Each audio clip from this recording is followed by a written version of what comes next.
Bonjour à tous, bienvenue dans ce nouveau numéro de l'émission Superplay. Aujourd'hui, je reçois un nouveau boss pour nous montrer sa performance sur le jeu Tengai.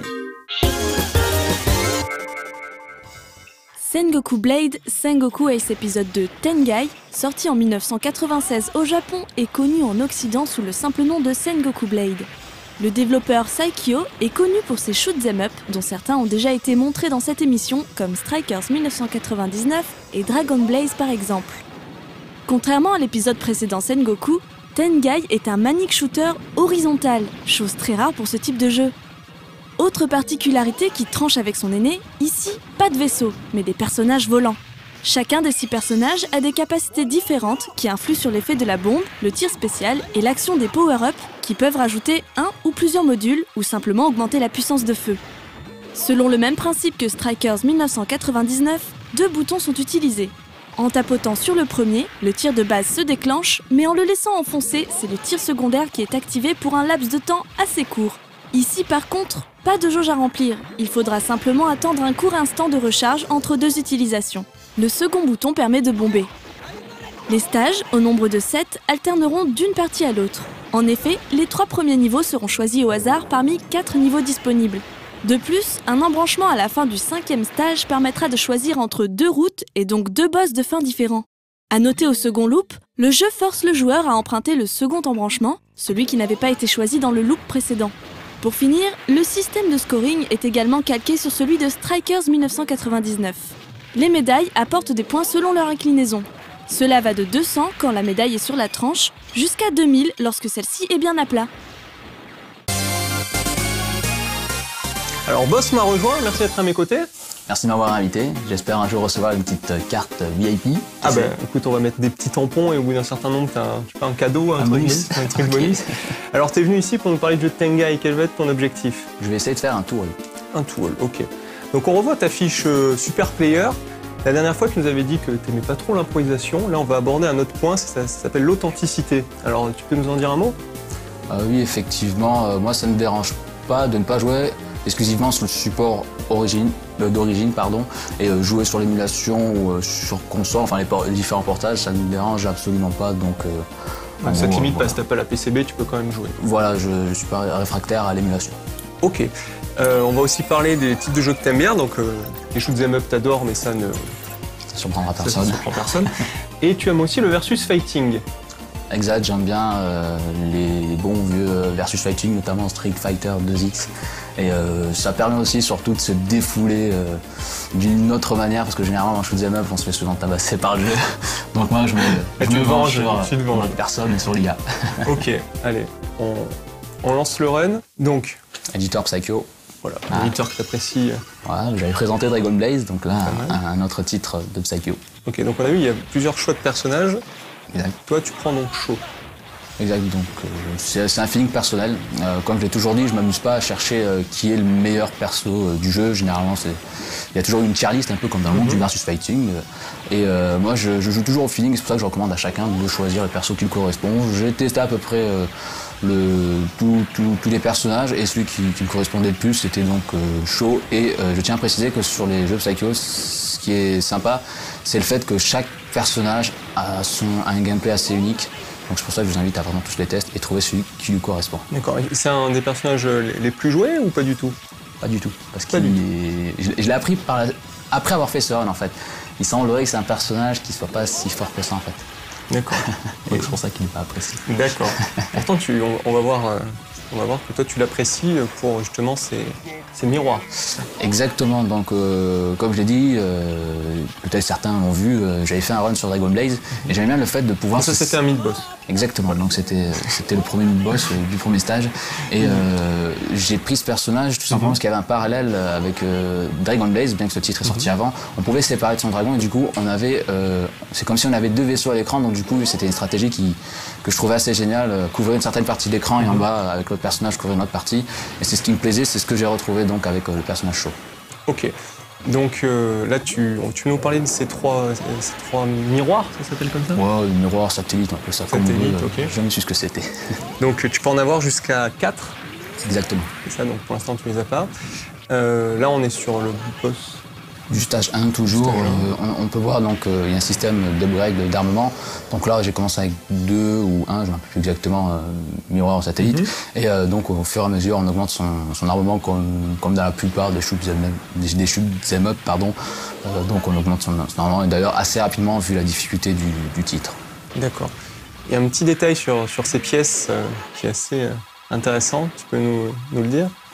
Bien sûr. Donc en gros c'est le système de scoring, ça reste un jeu assez old school, le fait de détruire les ennemis ça rapporte pas mal de points, mais il y a un petit système de scoring qui consiste en fait à faire apparaître des pièces qui soit sont générées par les ennemis ou alors là on va le voir sur ce décor, donc on peut voir qu'il y a un sol et le personnage peut s'amuser à marcher dessus.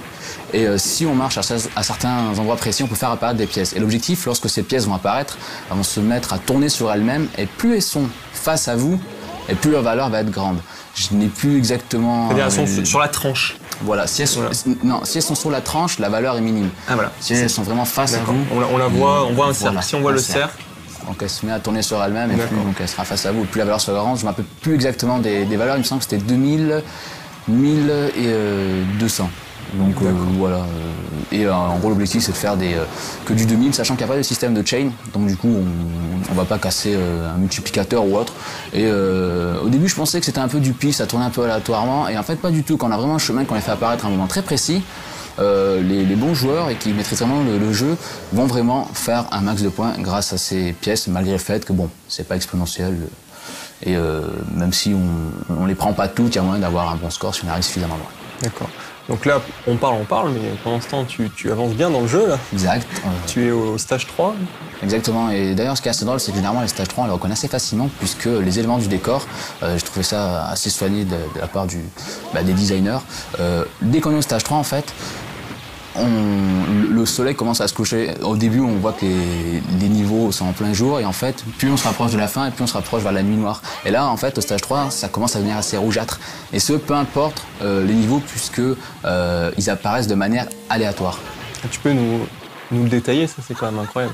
Et c'est assez récurrent pour ceux qui sont habitués à l'éditeur Psycho. En gros, selon les titres, les 3 ou 4 premiers stages sont générés de manière aléatoire. Mais là, dans ce titre, en fait, c'est les 3 premiers stages qui sont générés de manière aléatoire. Mais théoriquement, il y en a 4. Donc en fait, si vous ne faites que le premier loop, vous n'aurez que 3 des 4 stages en question. Et jamais les mêmes. Jamais dans le même ordre. Voilà, jamais le même ordre. Et en fait, ça va influencer sur la difficulté du titre parce qu'il y a un système de rank. En gros, le rank, ça consiste au fait que le jeu va s'adapter à votre niveau de jeu. Plus vous allez jouer bien, et plus la difficulté va augmenter. Et là, pour ce titre, en tout cas, la difficulté, le rank est au max à partir du stage 3. Là, on a pu voir, les boulettes étaient nettement plus rapides, il y avait nettement plus de boulettes à l'écran. Et le fait de ne pas avoir les niveaux dans le bon ordre, ça va influencer donc sur le rank et ça va influencer sur les chemins, puisque si par exemple le stage 3 qu'on a pu voir, je l'aurais eu au stage 1, j'aurais moins de boulettes et ça aurait été beaucoup plus lent, ce qui veut dire qu'il faut apprendre chaque niveau dans chaque position. Et c'est là où ça devient très très complexe et c'est là où malheureusement certaines personnes n'aiment pas ce style. Et là, à partir de là, donc c'est le stage 4, c'est des niveaux fixes. Ce sera quoi qu'il arrive, ce sera toujours les mêmes niveaux. D'accord. C'est rigolo ce système de rank parce que tu aimes beaucoup le jeu Ketsui. Exact. Et tu aimes dire, sur Ketsui, il n'y a pas de rank comme ça, chacun est à égalité. Et là, c'est un peu l'antithèse. Exact, mais le truc, c'est que quand je joue à ce genre de titre, quand je le maîtrise vraiment, généralement, quand je perds, je recommence. Parce que le rank m'embête un peu dû au fait que le jeu va se ralentir. Et je me suis tellement habitué à cette vitesse assez diabolique, voire certains, mais avec du travail, c'est gérable, qu'en fait, ça va me déstabiliser le fait que les boulettes soient beaucoup trop lentes, en fait. Je préfère quand je me suis tellement habitué à cette vitesse de jeu qui fait que le rank, en fait, pour les joueurs assez confirmés, ça va plus les déstabiliser, alors que pour un joueur non confirmé, au contraire, tout va ralentir, donc il va pouvoir mieux gérer les patterns et tout ça. Donc c'est assez rigolo à prendre en compte selon le niveau du joueur. Là, par contre, ce boss du stage 4 est assez horrible. J'ai attendu le dernier moment pour utiliser ma bombe. Le truc qui est cool avec Shaw, il y a une fois de plus un parallèle avec Quaid. Les bombes agissent de manière différente selon les personnages. Et dans Dragon Blaze, je l'avais expliqué, la bombe de Quaid nettoyait tout à l'écran, mais n'est pas du tout puissante. Et bien là, c'est le cas pour Shaw. Et là, on peut voir le décor. Donc là, on est dans la nuit noire. Il y a une certaine évolution et je trouvais ça assez drôle. Là, c'est pour la plupart des joueurs, en tout cas pour ceux qui ont pas mal joué à Tengai, c'est limite le stage le plus difficile. Après, quand on a passé ce stage et qu'on a au moins une vie et quelques bombes, on peut le faire. Mais là, je sais pas ce qui s'est passé dans la tête des programmeurs, mais ce niveau est vraiment atroce. Là, je fais exprès de diminuer mon armement parce qu'en fait, j'ai oublié de le mentionner, lorsqu'on perd de son armement, on fait aussi diminuer le rank. Il y a donc deux possibilités de diminuer le rank, de manière générale dans les jeux Psycho, c'est soit de perdre une vie, ce qui est logique de diminuer le rank puisqu'on va avoir un armement amoindri, ou soit dans les jeux Psycho, lorsqu'on se fait toucher au corps à corps, on ne perd pas de vie. On perd un niveau d'armement. Donc c'est l'un des rares titres où je vais devoir jouer avec le rank, parce que même les pro gamers, les super players font diminuer le rank parce que sinon le jeu il est infernal. Regardez-moi ça, là je suis pas en full rank parce que j'ai perdu un moment, mais en full rank là normalement la vitesse est accélérée. D'accord, c'est incroyable de devoir faire exprès de se nerf pour baisser la difficulté du jeu. C'est pour ça que j'ai voulu faire ce titre. Quand j'ai vu les joueurs s'amuser à diminuer le rank, au début je me dis mais ils sont nuls, pourquoi ils font ça, ça sert à rien. Et quand je suis arrivé à Mario, j'ai fait voilà, je vais faire comme eux quand même, je vais peut-être faire comme eux. Et c'était complètement voulu de la part des joueurs. D'accord, c'est incroyable.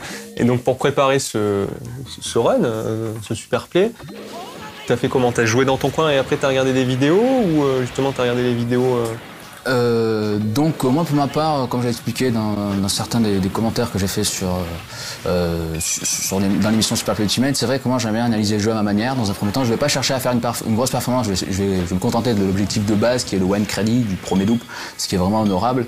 Et ensuite, si j'ai vraiment un bon feeling, je vais essayer de peaufiner et éventuellement aussi quand j'ai quelques difficultés, c'est là où je vais peut-être regarder des vidéos, pour essayer de temps en temps de m'aider lorsque c'est possible. Parce que mine de rien, on s'en rend pas compte, mais quand on voit les vidéos sur internet, c'est des super plays. Et ce qu'ils font, les mecs, c'est tellement balèze que ça peut ne pas aider des fois. Donc c'est pour ça que généralement, je préfère faire mon chemin. Et éventuellement, si je suis bloqué, je regarde des vidéos. Mais sinon, je vais surtout regarder des vidéos pour voir si ça m'intéresse de continuer plus loin dans l'aventure. Parce que c'est vrai que j'aime bien en fait regarder les vidéos. Parce que ça me motive personnellement. Quand je vois de telles performances, je me dis pas ouais non c'est trop violent ou je vais essayer d'appliquer. Non, je vais me dire ouais c'est trop cool ce qu'il fait et ça me motive. D'accord. Et voilà pourquoi si je regarde les vidéos. Ok. Donc là on en arrive. On a quel passage là on arrive quasiment au boss du stage 6. Comme je l'ai dit en fait, après le stage 5, le chemin redevient un peu plus carré parce qu'on a vu sur le stage 5 c'était assez bordélique. Les astuces en fait étaient juste de se positionner à un bon endroit et de créer l'embranchement idéal. C'est des mouvements très précis et contrairement à ce niveau qui est un peu plus scripté, donc apparition fixe. Et c'est là où on revient sur l'analyse dans mes fiches de stats. Voilà, j'analyse. Là, je peux analyser de manière plus simple puisque c'est toujours exactement la même chose. Donc là, je me positionne au même endroit, je dirige ce pattern de la même manière. Et c'est ce qu'on retrouve donc sur les stages 6 et 7, contrairement au stage 5 où là, c'est limite. D'accord. Donc là, c'est le stage 7. Le dernier niveau. Là, les cloches, donc je reviens sur mes histoires d'ennemis clés, c'est des ennemis qui sont tellement résistants, qui sont tellement nerveux qu'il faut essayer de les détruire le plus rapidement possible. On le voit, je suis à mon armement max, le jeu est à vitesse max et je dois essayer de ne pas faire d'erreur et de bien gérer donc mes 4 options là, mes satellites pour couvrir toute la partie de l'écran parce qu'on peut le voir, il a un tir plutôt concentré sur une seule partie s'il a son armement, ce qui fait que c'est puissant, mais il faut essayer donc de temps en temps couvrir le haut de l'écran et avec le personnage redescendre pour couvrir le bas de l'écran. Et c'est donc voilà, c'est là le petit parallèle avec Dragon Blaze et c'est ce qui me plaît vraiment avec ce personnage. Et surtout, on peut le voir, il est pas si puissant que ça, il met du temps à détruire certains ennemis comparé à d'autres vaisseaux. Pourtant, ça va vite. Ah, ça va très vite. Donc là, j'ai pas le droit à l'erreur. Par exemple, on s'en rend pas compte. Lorsque j'utilise les satellites, en fait, je le rappelle, il faut maintenir la touche et ensuite le satellite s'active. Mais le problème, c'est que quand on va maintenir la touche, il faut attendre un certain temps. Au début, c'est marrant, on se dit ouais, c'est cool, c'est infini. Mais quand on arrive à ce genre de niveau, attendre une seconde, c'est beaucoup.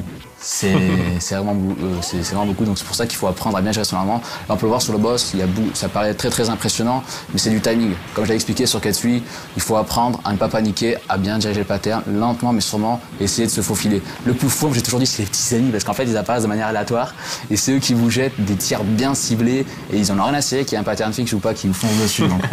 Et je l'ai toujours dit, en fait, c'est pas les gros ennemis les plus fourbes sont les petits. Et donc là, grosse particularité sur ce boss, c'est qu'en fait, le cycle de ces patterns n'est jamais exactement au même moment. Donc il peut surprendre, il a plusieurs cycles, il faut essayer de tous les apprendre. Et là, mine de rien, ça passe assez vite. Le premier loop a été bouclé. Et là, voilà, le second loop. Donc là, c'est un niveau qu'on n'a pas vu.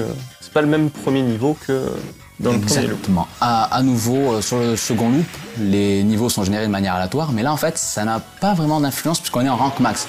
Il n'y aura pas de différence au niveau des patterns, sauf si on perd bien évidemment, mais voilà, là vu qu'on est en rank max, ça n'aura pas vraiment d'influence. En contrepartie, comme je l'ai dit, si on va sur le second loop, on aura le droit à un niveau que l'on n'aura pas vu donc sur le premier loop. C'est ça aussi qu'il faut aussi essayer de prendre en compte pour éviter de se faire surprendre et se dire ouais mais je l'ai pas vu au premier loop ce truc là. Voilà. De toute façon là, ce qu'on voit c'est un chemin travaillé et je reviens aussi sur ma fiche d'analyse, je disais que j'aimais pas l'improvisation et c'est un titre où malheureusement les boulettes suicides n'ont aucun sens. En fait ils n'agissent pas en fonction de votre positionnement, les boulettes vont où elles veulent en fait.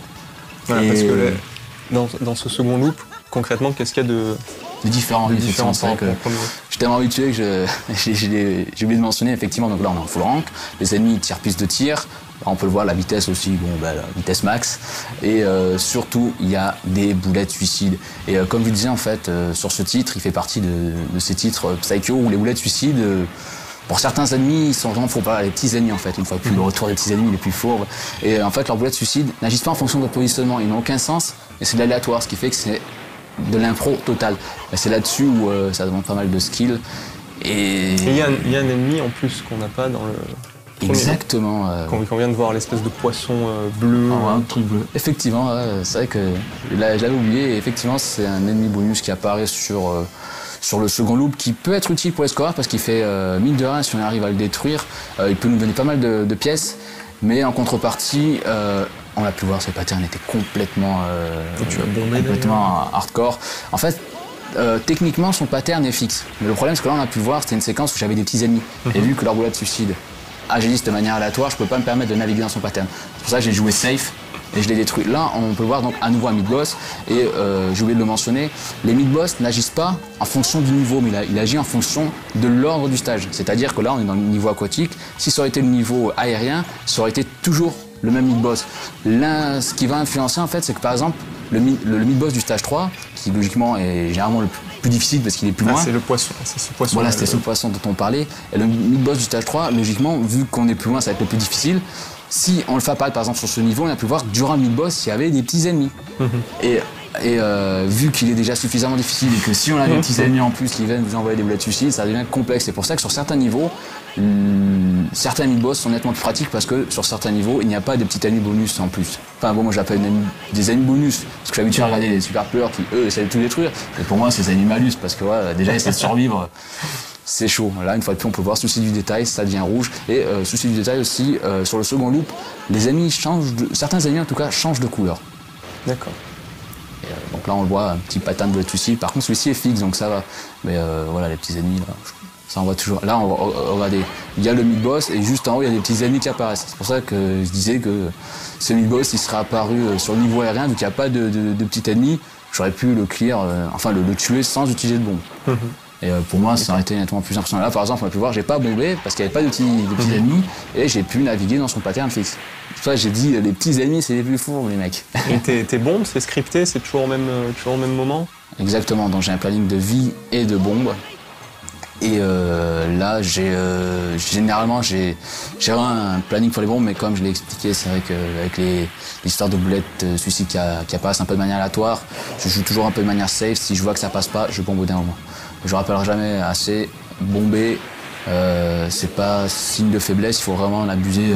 C'est mieux bomber que mourir. Vaut mieux bomber que mourir, et clairement, c'est moins embêtant, quoi. Vaut mieux essayer de poursuivre sa partie plutôt que de rage quit bêtement, quoi. C'est ça. Donc voilà, c'est ma philosophie là-dessus. D'accord. Et quand tu lances une bombe, tu es invincible?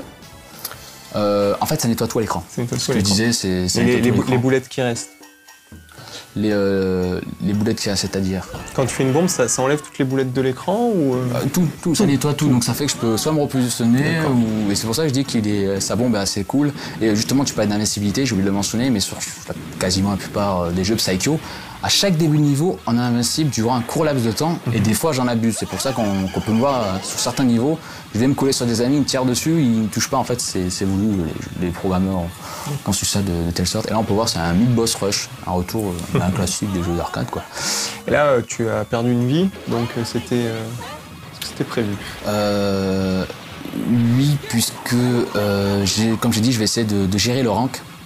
Donc même les super players, ils perdent pas à ce niveau-là. Ils vont perdre sur le 2-5, comme j'ai dit c'était le plus difficile, donc ils vont gérer la difficulté du rank et je vais faire la même chose. Mais sauf que moi, je gère un peu moins bien mon stock de bombes et vu que ce personnage est pas si puissant que ça, donc du coup il me semble que cette première vie était perdue volontairement parce que je me rappelle que sur ce run il y avait une vie, il me semble que c'est la seconde, qui n'était pas vraiment prévue. J'aurais préféré la perdre à un autre endroit. Mais j'ai eu de la chance, je savais que j'étais toujours dans un bon chemin et que théoriquement, comme je l'ai expliqué sur Katsui, je m'entraîne de telle sorte à ce que, même si j'ai un armement amoindri, je me fais toujours un chemin pour me dire, je peux toujours continuer. Je sais que les probabilités pour que j'y arrive sont minimes, mais je peux y arriver. Et là, on peut voir... C'est n'importe quoi. Le 2-5, ça n'a pas de sens. En fait, on peut le voir, j'arrive à créer les décalages, mais le problème, c'est que ce couloir demande un timing juste immonde. Et là, par exemple, c'était une vie perdue volontairement. J'avais plus de bombes, mais par contre, j'ai essayé de perdre à ce moment précis parce qu'en fait, lorsque l'on bombe ou alors que l'on perd, on va réapparaître. Mais si on apparaît à une phase d'ennemi complètement dégueulasse, ça risque d'être complexe, ce qui fait que c'est pour ça que j'ai dit que bien gérer son rank, c'est la clé de ce titre parce qu'on va pouvoir anticiper les ennemis et surtout leur tir et les rendre un peu plus simples. On peut le voir, j'ai diminué mon armement et j'arrête de tirer parce que comme j'ai dit déjà il y a des boulettes suicides et surtout c'est plus simple, on voit ça ralentit, je navigue lentement sur là on va le voir, le boss déjà il va être un peu plus lent. Vu que j'ai un moment ralenti. Bon, je sais que ça paraît toujours impressionnant, mais croyez-moi, là j'étais au rank minime, en full rank c'est 10 fois pire. Donc là, on peut voir, j'utilise mon satellite à un endroit très précis pour pouvoir récupérer uniquement l'ennemi qui me donne le power-up, pour éviter de faire générer d'autres boulettes suicides. Donc là, ça devient très très précis pour détruire uniquement un ennemi et éviter d'avoir le moins de boulettes suicides. Là, pareil, j'utilise mon stock de bombes avec mes satellites volontairement. Et là, là, il me semble que si je me souviens bien, c'était peut-être mon erreur. Parce que quoi qu'il arrive, je devais avoir un armement minime et c'est pour ça que j'ai continué. Quoi qu'il arrive, il me fallait uniquement un module et vu que j'ai perdu, que j'avais toujours un power-up, j'ai continué. Et ce qui fait qu'en fait, je n'assurerai pas un chemin safe pour la fin. C'est-à-dire que là, théoriquement, c'est un chemin pour un one life.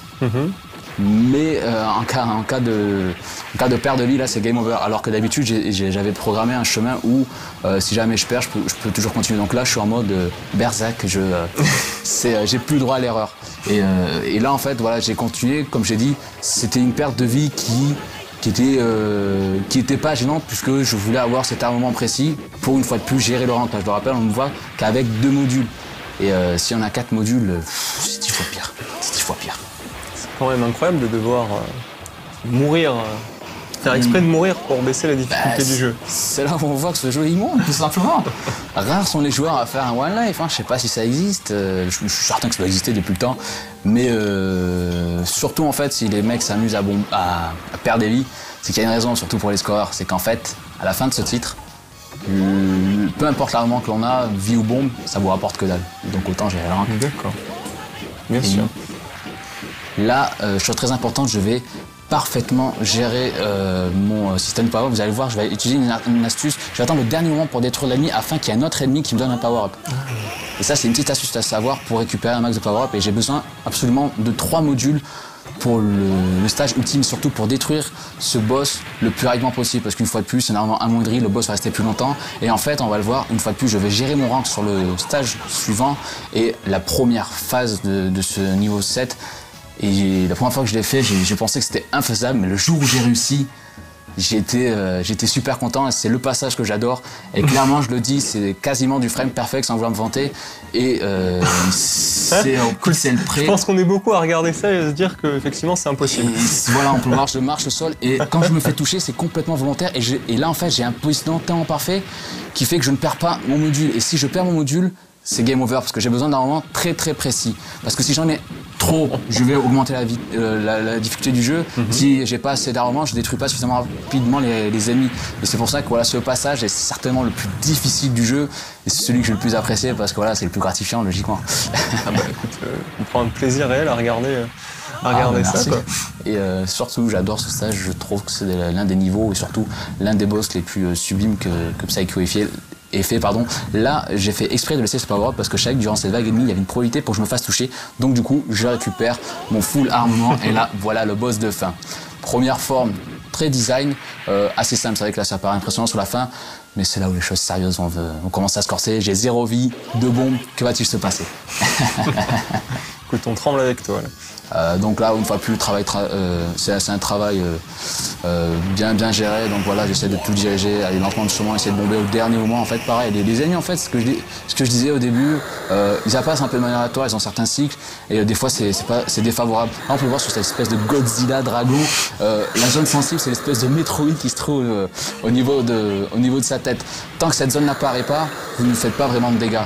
Et là, j'ai eu extrêmement de chance parce que sur la fin, théoriquement, j'avais besoin d'une bombe. Et j'étais en mode Super Saiyan et j'étais en mode Sangoku et sur la fin j'ai essayé de faire l'esquive ultime, c'est passé et j'ai délivré la princesse. Wow. Et là on voit ton score. Exact. Alors tu m'as dit que tu étais à ta connaissance un des rares, voire le seul en Occident à avoir fini ce jeu avec ce personnage. Exactement, de manière générale déjà que les jeux Psycho sont assez difficiles. Les joueurs vont favoriser des personnages avec un armement très correct. Par exemple, si on prend Ain ou Agane qui sont les deux meilleurs joueurs du jeu, enfin les deux persos, pardon, les deux meilleurs persos du jeu, un armement tellement puissant qu'en fait il y a beaucoup d'ennemis, beaucoup de boss, on les ridiculise en moins 2, ils ont même pas le temps de nous tirer. Alors que quand je viens avec 7 ennemis, on fait durer quasiment plaisir, enfin ou pas.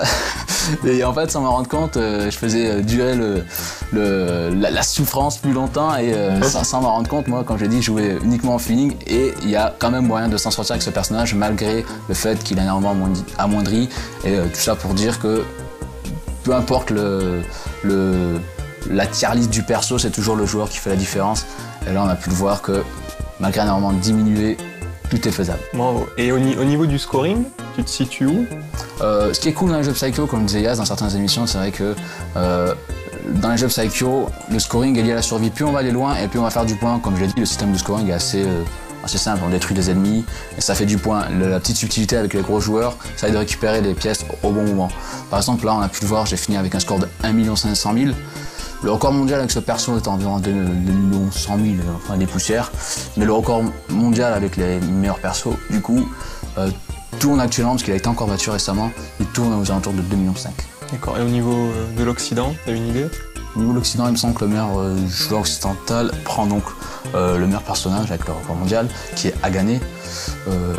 Et qui est aussi Katana, parce que selon les versions, parce que vous savez, quand là on parle de Tengai, mais il est aussi connu sous le titre de Sengoku Ace 2. Pour le meilleur joueur occidental, il a environ 2 millions. D'accord. Donc tu te situes quand même, alors que tu faisais pas du scoring, tu te situes quand même... assez correct. Bravo. Bah écoute Boss, une fois de plus, je te félicite. Merci. Et quant à vous, comme d'habitude, si vous avez un run à proposer, l'email de l'émission c'est superplay@nolife-tv.com.